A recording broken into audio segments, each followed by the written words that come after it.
力神。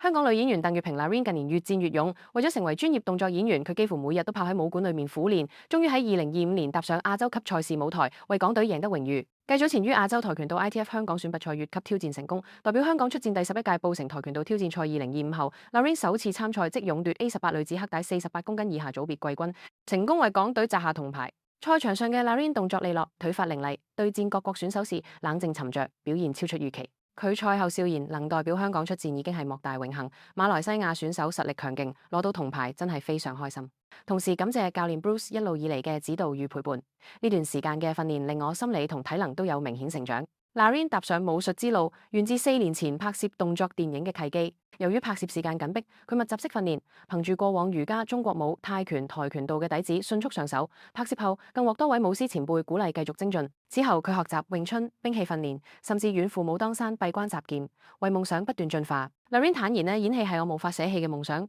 但成為武打演員嘅過程令我發現自己另外一種熱血與力量。希望下次比賽可以再突破，同時喺電影動作表現上更上一層樓，做到實力與演技兼備，成為香港可靠嘅新一代武打女演員。想睇鄧月平點樣由女神變身實力派，記得緊貼我哋頻道，追蹤佢下一場動作比賽同新戲動向。